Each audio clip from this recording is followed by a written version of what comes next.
The sound wasn't human. It was the rhythmic, sickening screech of patent leather against polished marble. Teresa Harkins didn't feel the bruises forming on her ribs where the security guard's fingers dug in. She didn't feel the cold draft on her skin where her uniform had snagged and torn. All she felt was the weight of the silence. 500 of the city's most powerful people watched as she was hauled across the ballroom like a bag of refuse, her lone remaining heel clicking a frantic, dying pulse against the floor. Behind her, a river of spilled Cabernet followed her trail, a deep blood-red stain on the white stone. They were dragging her out. But they didn't realize they were dragging the only thing keeping the man in the ornate chair from burning the building to the ground. 10 minutes earlier, Teresa had been a ghost. To the Whitman Sterling wedding guests, she was simply a pair of hands that swapped empty flutes for full ones. She adjusted her apron, the starch scratching her neck, and shifted her weight. Her heels were a size too small and her toes had gone numb hours ago. But she smiled. She thought of her daughter's tuition statement sitting on the kitchen table. A number that felt like a mountain she had to climb every single day. Then she saw him. In the corner, near the towering floral arrangements, stood an elderly Korean man. He wore a suit that was quiet, no loud logos, just perfect, humble tailoring. He looked lost. When the bride's brother, flushed with expensive gin, stumbled and drenched the old man in wine, the room didn't gasp. They laughed. "Clean it up, old man," the drunk hissed, shoving a wad of cash at the gentleman's chest. "You're ruining the aesthetic." Teresa didn't think. She dropped her tray. The crash of crystal was the first shot fired in a war she didn't know she was starting. She stepped forward, took the silk napkin from her belt, and began to wipe the wine from the old man's sleeve. "I've got you, sir," she whispered. That act of mercy was her death sentence. Seconds later, the accusations of theft flew. Seconds after that, the guards were called. And then the dragging began. The guards reached the center of the ballroom when the air in the room suddenly vanished. At the head table, a man who hadn't spoken a word all night, a man whose presence was a shadow that even the billionaires feared, began to move. Kang Seok-jin didn't shout. He didn't rush. He simply stood up. The red arrow of destiny seemed to point directly at him as he adjusted the cuff of his charcoal blazer. The sound of his chair scraping back was louder than the orchestra. "Let her go." His voice was a low vibration that shook the chandeliers. The security guards froze. The bride's brother paled. Seok-jin walked toward Teresa, his eyes never leaving the guards. He didn't look at the elite. He didn't look at the money. He looked at the woman on the floor and the elderly man standing behind her. "Father," Seok-jin said, bowing slightly to the man Teresa had protected. "Are you hurt?" The ballroom turned to ice. The old man wasn't a guest. He was the architect of the Kang Empire. And the maid? She was now the only person in the room Seok-jin considered human. The chandeliers of the Sterling Whitman ballroom were not sources of light. They were weapons of vanity. Their crystalline glow fractured against the gold-leafed ceiling, casting a cold, artificial brilliance over 500 people who moved like predatory birds in silk and sequins. For Teresa Harkins, the light was simply a weight. It pressed against her pounding temples, highlighting every bead of sweat and every stray thread on her starched white apron. She adjusted her position near the grand mahogany bar, her fingers cramping as she gripped the edge of a silver tray. She had been on her feet for 12 hours, and the world had narrowed down to a series of mechanical motions. Reach, pour, smile, retreat. Her regulation heels, a cheap pair she'd scoured from a thrift store, were a half size too small. By the 8th hour, the pain in her heels had transitioned into a dull, rhythmic throb. By the 12th, her toes had gone entirely numb. But Teresa did not let the tray tremble. To these people, she was part of the architecture, as inanimate as the velvet drapes or the ice sculptures melting slowly in the corner. If she flickered, if she showed a moment of human fatigue, she risked being removed. And in her world, removal was a luxury she couldn't afford. As she navigated the sea of tuxedos, Teresa kept her mind locked on a single image, a crumpled tuition statement tucked under a magnet on her refrigerator. 4 years of late shifts, double bookings, and bus rides in the freezing rain had led to this. Her daughter, Maya, was weeks away from starting her junior year at the university, a place where people looked at the world, not at the floor. Every empty flute Teresa collected and every arrogant demand she endured was a brick in the wall she was building around Maya's future. She wanted her daughter to be one of the people in the light, not the ghost serving them. "Excuse me, girl. This is warm." A young man with a face flushed from expensive gin shoved a glass of champagne toward her chest. He didn't look at her eyes, he looked at the space where a servant was supposed to be. "I am so sorry, sir. Let me get you a fresh one," Teresa said, her voice a practiced, melodic whisper. She took the glass, her heart hammering a steady beat of not much longer against her ribs. The air in the ballroom was thick with the scent of lilies and entitlement. It was a merger masquerading as a wedding, a union of two shipping empires where the guests spoke in dividends and the bride's laughter cut through the jazz band like a serrated blade. Teresa retreated to the periphery of the room, near the towering floral arrangements that smelled of funeral flowers and old money. She took a quiet, shuddering breath, trying to reclaim a sense of herself before diving back into the fray. She was an invisible cog in a golden machine, a woman defined by her labor and her silence. She believed that if she stayed small enough, if she worked hard enough, she could buy her daughter a life where she never had to be small. She had no way of knowing that her invisibility was about to end. She had no way of knowing that tonight, the very world that sought to crush her beneath its weight was about to collide with a force that would tear the ballroom apart. Teresa adjusted her apron one last time, squared her shoulders and stepped back into the light.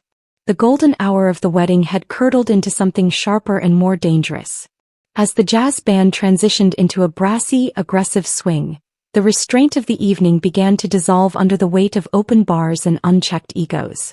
Teresa moved through the fray, a silent shadow in a world of neon-bright privilege, until she saw him, the man who would unknowingly dismantle the world.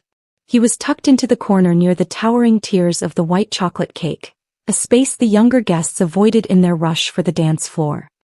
He sat with a stillness that was jarring amidst the frenetic energy of the room. He was elderly, his face etched with the deep, fine lines of a life lived in the sun, and his suit was dark, modest, and out of place. He wasn't wearing a five-figure watch or a silk pocket square. He was simply holding a small glass of water, his knuckles white as he gripped the crystal. "Why is this thing still here?" The voice was a jagged blade. It was Julian Whitman, the bride's brother, swaying on his feet. His silk tie was loosened, his eyes bloodshot and predatory. He was holding a glass of heavy Cabernet, the deep red liquid sloshing dangerously close to the rim. "I asked for this table to be cleared for the after-party," Julian barked, leaning over the old man. "You're an eyesore. This isn't a retirement home." The old man didn't flinch. He looked up, his expression one of quiet, weary dignity. "I was told I could sit here," he said softly, his accent thick but his voice steady. "I am waiting for my son." Julian let out a sharp, ugly laugh that drew the attention of the surrounding guests. "Your son? What is he, the valet? Or did he sneak in through the kitchen like you?" He leaned closer, the scent of gin and malice radiating off him. "Get out. Now, before I have security throw you into the street where you belong." Teresa was 10 feet away, her tray loaded with empty flutes. Every instinct of survival screamed at her to keep walking, to be the invisible ghost she was paid to be. She thought of Maya's tuition. He thought of the rent. But as she watched the old man's hand tremble, just a slight involuntary shake, something in her snapped. She saw her own father in that face. She saw every hard-working soul who had ever been told they didn't matter. She didn't calculate the risk. She simply stepped into the light. "Sir," Teresa said, her voice cutting through Julian's taunts with a terrifying clarity. She stepped between the drunken heir and the old man, her body a shield. "The gentleman is a guest. If you need the table cleared, I can assist you once he's finished his water." Julian's head snapped toward her, his face contorting with a mixture of shock and fury. A maid was speaking to him. An invisible thing was making a sound. "You?" he hissed, his eyes narrowing. "You're talking to me?" "I'm doing my job, sir," Teresa replied, her heart hammering against her ribs like a trapped bird. "And part of my job is ensuring every guest is treated with respect." Julian's grip tightened on his wine glass. The air in the corner grew cold, the music of the ballroom fading into a distant, muffled hum. He looked at the maid, then at the silent old man, and his lip curled into a sneer. "Respect," Julian whispered. "I'll show you respect." With a sudden, violent jerk of his wrist, he didn't just spill the wine, he launched it. The dark red liquid erupted from the glass, a crimson arc aimed directly at the old man's face. But Teresa was faster. She pivoted, her starched white uniform catching the brunt of the cabernet, the red stain blooming across her chest like a fresh wound. The glass shattered against the marble floor, the sound a crack of thunder that finally brought the ballroom to a terrifying absolute standstill. The silence that followed the shattering of the wine glass was not one of shock, but of a predator's delight. The red wine dripped from Teresa's apron, pattering against the marble like a countdown. Julian Whitman stared at the crimson stain on her chest, his face twisting from momentary surprise into a mask of jagged aristocratic fury. "Theft," Julian whispered, the word carrying more weight than a scream. He stepped back, pointing a trembling, accusing finger at Teresa. "She tried to grab my watch when I bumped into her. And look, she's assaulted a guest. She's ruined the evening." The lie was so blatant it felt like a physical blow. Teresa opened her mouth to speak, to defend the silent old man still sitting in the chair behind her, but the world didn't give her the chance. Two shadows detached themselves from the gilded pillars of the ballroom. Private security, men built like granite with earpieces and eyes as cold as the Atlantic. They didn't ask questions. They didn't look at the shattered glass or the wine-soaked old man. They only saw the invisible girl who had dared to disrupt the harmony of the elite. "Wait, I didn't." The air was knocked out of her as the first guard grabbed her arm, his fingers crushing the bone. The second guard seized her shoulder, his grip so violent it tore the starched fabric of her uniform. They didn't lead her away, they forced her down. Teresa's knees struck the marble with a sickening crack, and her remaining shoe skidded across the floor, disappearing under a table of horrified, laughing socialites. "Out," the head of security barked. They didn't lift her. In a display of calculated performative brutality designed to reassure the wealthy that their furniture was being handled, they began to drag her.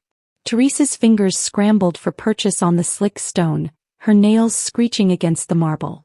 Her body became a human mop, trailing through the river of cabernet and the shards of glass that bit into her skin.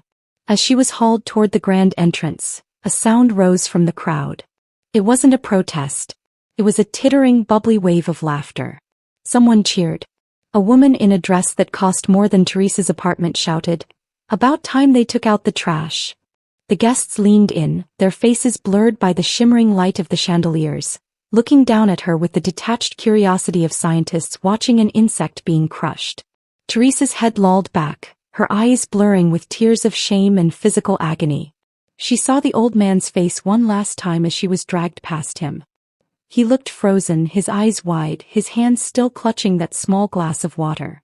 And then her gaze shifted. She saw the man in the ornate chair at the center of the room. Kang Seok-jin. He hadn't moved. He hadn't laughed. He sat with his hands folded over his knee, a red arrow of destiny seeming to hang over his head in the heavy atmosphere. His eyes, dark and unreadable, were fixed on the guard's hands as they gripped Teresa's torn sleeves. The laughter of the ballroom felt like a storm, but Seok-jin was the eye of it, deadly, silent, and beginning to rise. Teresa felt the cold air of the foyer hit her skin, the guards preparing to toss her into the night, unaware that the man in the chair was about to turn their world into an apocalypse. The laughter of the elite was a shrill, suffocating canopy, but it died the moment the chair at the head table scraped against the marble. The sound was sharp, a tectonic shift that silenced the orchestra and froze the air in the lungs of every guest. Kang Seok-jin did not shout. He did not rush. He simply stood up, and as he did, the temperature in the ballroom seemed to plummet into a sub-zero winter. The two security guards, still gripping Teresa's torn sleeves as they prepared to heave her through the grand doors, felt a sudden, instinctual tremor of fear. They stopped. The entire room turned, drawn by the gravity of the man who now stood in the center of the light. Seok-jin adjusted the cuff of his charcoal blazer with a terrifying rhythmic precision. He didn't look at the guards. He didn't look at the trembling Julian Whitman. He looked only at the elderly man in the corner, who was still clutching his small glass of water. Seok-jin began to walk. Every footfall was a heavy, deliberate beat in a funeral march. The guests parted like a tide fleeing a predator. He stepped over the river of spilled cabernet and the shards of glass that had just tasted Teresa's skin, his polished shoes silent against the stone. When he reached the center of the floor, he stopped 6 inches from Julian Whitman. Julian, sensing the shift in the atmosphere but blinded by his own arrogance, tried to find his voice. Seok-jin, thank God. This animal tried to rob me and she's upset the whole. Seok-jin's gaze shifted to Julian. It wasn't a look of anger. It was a look of absolute erasure. Julian's voice died in his throat, his face turning the color of ash. Seok-jin ignored him, turning instead to the guards who held Teresa. Let her go, Seok-jin said. His voice was a low, vibrating hum, the sound of a blade being drawn from a scabbard. The guards hesitated for a heartbeat. Sir, she assaulted a guest, we have orders. I did not ask for a justification, Seok-jin interrupted, his eyes darkening to obsidian. I gave you a command. Let her go. Their fingers uncurled as if burned. Teresa collapsed onto the marble, her breath coming in ragged, painful hitches, her ruined uniform soaking up the last of the wine. Seok-jin didn't look down at her yet. He walked past her and stopped directly in front of the elderly man. The most feared man in the city bowed. It wasn't a shallow gesture. It was a deep, profound show of reverence that sent a shockwave through the room. A Bog, Seok-jin said, his voice dropping into a tone of protective silk. Father, are you hurt? A collective gasp rippled through the ballroom, a sound of 500 realizations hitting at once. The invisible old man, the eyesore they had mocked and ignored, was the retired chairman of the Kang dynasty. He was the only man Seok-jin loved, and they had just allowed him to be drenched in wine while his defender was dragged like a dog. The old man looked up at his son, then down at Teresa, who was shivering on the floor. The girl, he whispered, his voice trembling with a mix of shame and gratitude. She stood where no one else would, Seok-jin. Seok-jin turned his head slowly toward the crowd. The shadow had risen, and as he looked at the terrified faces of the Sterling and Whitman families, the unbelievable revenge promised by the stars began to take its first bloody breath. The party was over. The reckoning had begun. The silence in the ballroom was no longer empty. It was heavy, suffocating, and charged with the static of impending ruin. Kang Seok-jin remained bowed before his father for a heartbeat longer than necessary, a silent apology to the man who had built an empire only to be treated like a nuisance by those who lived off the interest of his shadows. When Seok-jin finally straightened, his face was a mask of terrifying serenity.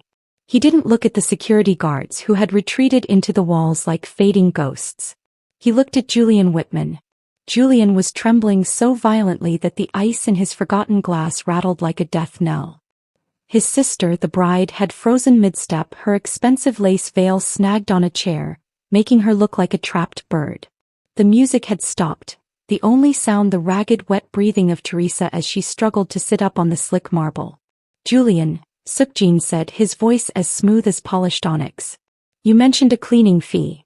Julian swallowed, a dry, clicking sound. Seok-jin, I didn't know. I swear, if I had known he was your father. If he were anyone else's father, would the wine have tasted any different on his skin? Seok-jin interrupted, stepping closer. He reached out, his hand moving with the grace of a predator, and plucked a fresh linen napkin from a passing waiter's frozen hand. He didn't use it. He held it out to Julian. My father's suit is ruined. But more importantly, this woman's dignity has been dragged across your floor. That is a very expensive mess to clean. Seok-jin's gaze shifted to the bride and then to the patriarch of the Whitman family, who was watching his net worth dissolve in real time. I want an apology, Seok-jin stated. But a private one is worth nothing. This ballroom was the stage for her humiliation. It will be the stage for your repentance. Of course, the elder Whitman stammered, stepping forward, his face a pale shade of gray. We are deeply, deeply sorry for the misunderstanding. Not to me, Seok-jin hissed, the silkiness of his voice replaced by a jagged edge. He pointed down at Teresa. She was still on her knees, her uniform soaked red, her eyes wide with a mixture of terror and disbelief. To her. On your knees. All of you. A ripple of horror went through the crowd. These were the architects of the city's trade, the masters of shipping and steel. To kneel before a maid, a ghost, was a social death sentence. But as Seok-jin's hand moved toward the inner pocket of his blazer, a gesture that suggested he was finished with words, the choice became simple: social death or physical erasure. Julian was the first to break. His knees hit the marble with a dull thud, right in the center of the spilled wine. His sister followed, her white gown soaking up the Cabernet like a thirsty sponge. One by one the host family sank into the mess they had created. I am sorry, Julian choked out, his head bowed so low he could see his own reflection in the wine. Please. We were wrong. Seok-jin watched them for a long moment, his eyes cold and clinical. He then reached down, his hand surprisingly gentle, and grasped Teresa's arm. He didn't drag her, he lifted her.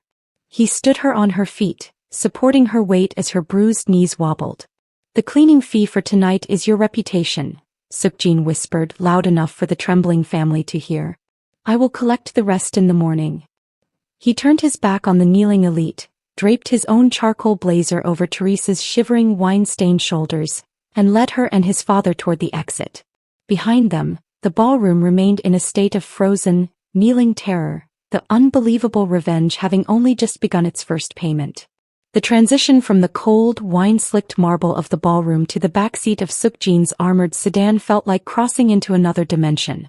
Teresa sat stiffly against the hand-stitched leather, the oversized charcoal blazer still draped over her shoulders like a heavy, protective shadow. Beside her, the elder Mr. Kang remained silent, his gaze fixed on the passing city lights, his hand occasionally reaching out to pat Teresa's arm in a gesture of profound, unspoken gratitude. They left the neon pulse of the city behind, ascending into the hills where the air grew thin and the gates grew high. When the car finally pulled to a stop at the Kang estate, Teresa didn't see a house. She saw a fortress of glass and obsidian rising from the cliffs. It was a place where invisible people didn't exist. You will not be returning to the Lower East Side tonight, Seok-jin said as the door was opened by a man in a black suit who bowed so low his forehead nearly touched his knees. Your daughter Maya is already being moved. My men are securing your belongings and bringing her here. She will never have to worry about a tuition statement again. Teresa's breath hitched. Mr. Kang, I don't understand. I was just doing my job. Seok-jin stopped at the foot of the grand limestone staircase and turned to her. In the moonlight, his eyes were no longer the cold obsidian of the ballroom. They were tempered steel.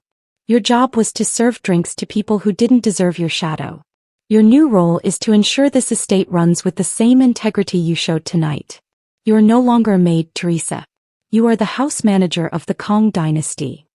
He signaled to a waiting assistant who stepped forward holding a heavy, gold-embossed folder. This is your contract, Seok-jin continued, his voice dropping into a low, authoritative hum. The salary is 10 times your previous annual earnings. There is a signing bonus that covers your daughter's full medical and educational trust. But there is one condition. Teresa looked at the folder, her heart hammering. What is the condition? You never lower your head again, Seok-jin stated. In this house, your word is law to everyone beneath me.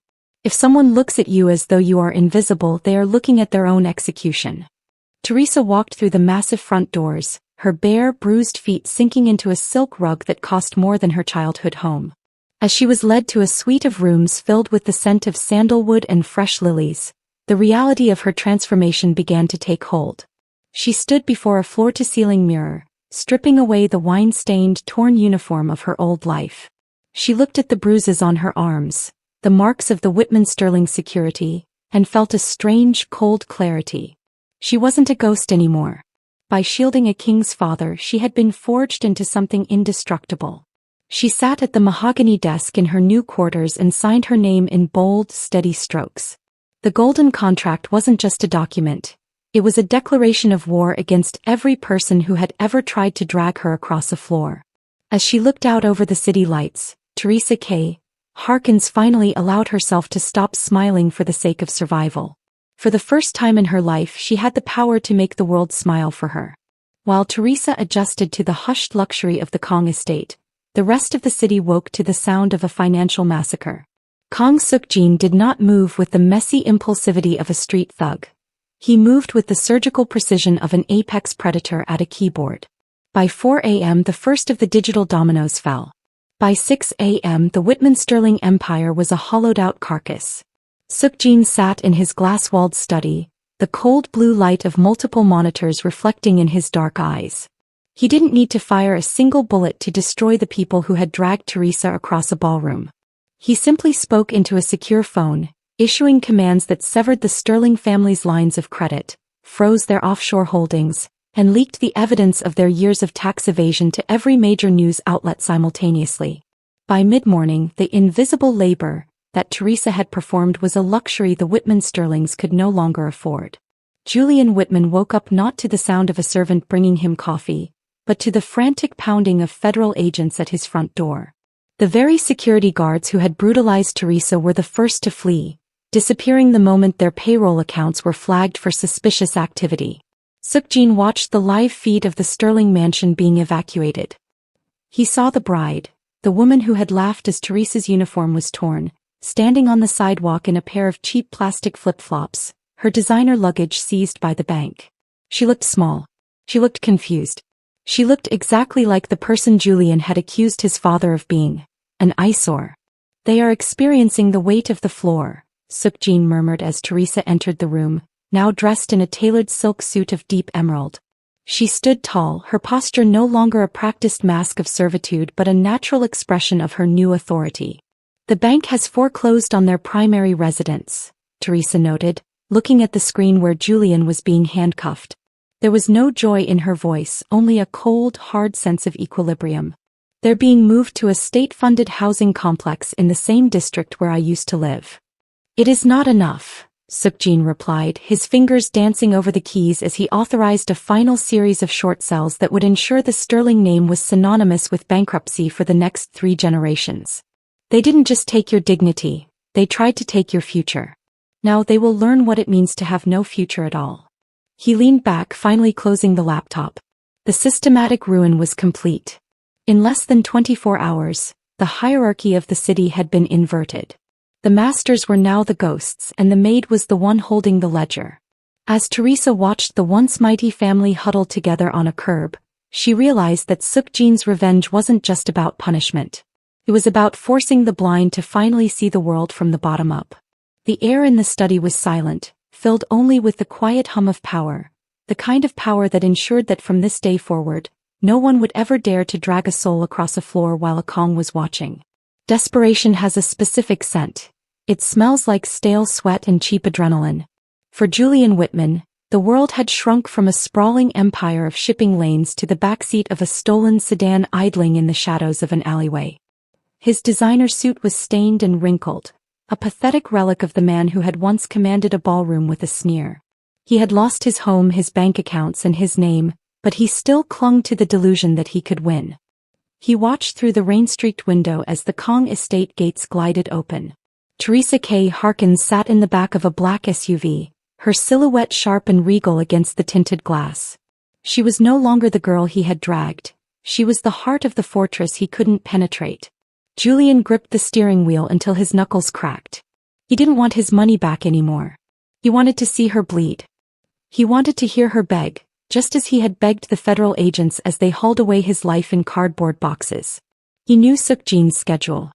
He knew that every Tuesday, Teresa personally oversaw the delivery of his father's specialized medication at a private clinic near the waterfront.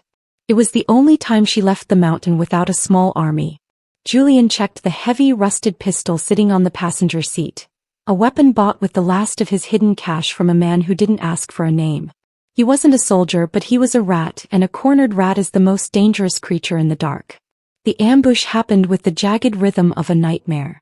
As Teresa stepped out of the vehicle at the clinic's rear entrance, a van screeched across the wet asphalt, boxing her in. Julian didn't wait. He lunged from the shadows, the cold barrel of the gun shaking in his hand as he pressed it against Teresa's temple.